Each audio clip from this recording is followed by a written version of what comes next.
आता येथोनी कथा गोड श्रवणार्थियांचे पुरेल कोड वक्त्या श्रोतया स्वानंद जोड पुरेल होड श्रवणाचे प्रेम भरित अलोलिक वदवितील साई कथानक मज पामरा मूर्खा देख लिहिताही कौतुक पदोपदी जेवी गंगा दर्शने पाप अथवा चंद्राच्या दर्शने ताप तेवी साई मुखींचे आलाप पाप संताप हारक आता आपण श्रोतेजन करा श्रवणार्थी सादर मन महाराज साई मुखींचे वचन निज गुरुदर्शन कारक जरी वेद वेदांग अध्ययन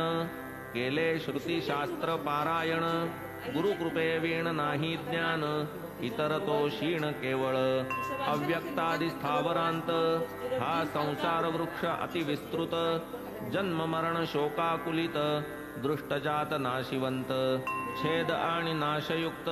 म्हणून याते वृक्ष वदत तो हा अव्यक्त स्थावरांत वृक्षोपमित संसार तो हा दृष्ट नष्ट स्वरूप ऊर्ध्वमूळ संसार विटप दयाचा अपार शाखा व्याप नाकळे अत्यल्प ही कवना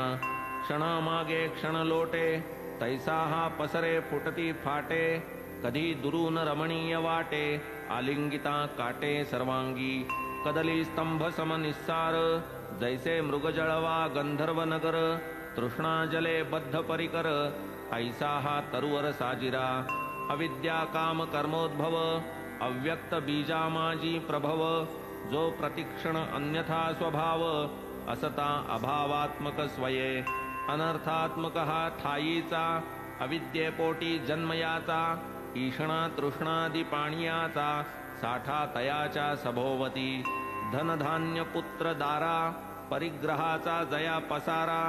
देहबुद्धीमुळे या थारा तया आधारा तो वर्ते अनंत प्राणी लिंगभेद हेच जया वृक्षाचे स्कंध कर्मवासनादि पारंब्या निर्बंध तेणे हा सबंध फोफावे श्रुती स्मृत्यादि पत्री जो भरला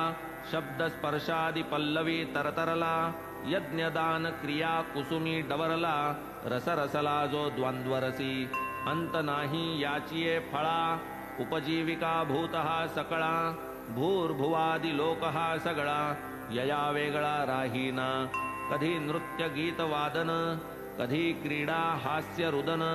ऐसा हा अश्वत्थ सनातन अधोवदन सर्वदा शबल ब्रह्मी आविर्भाव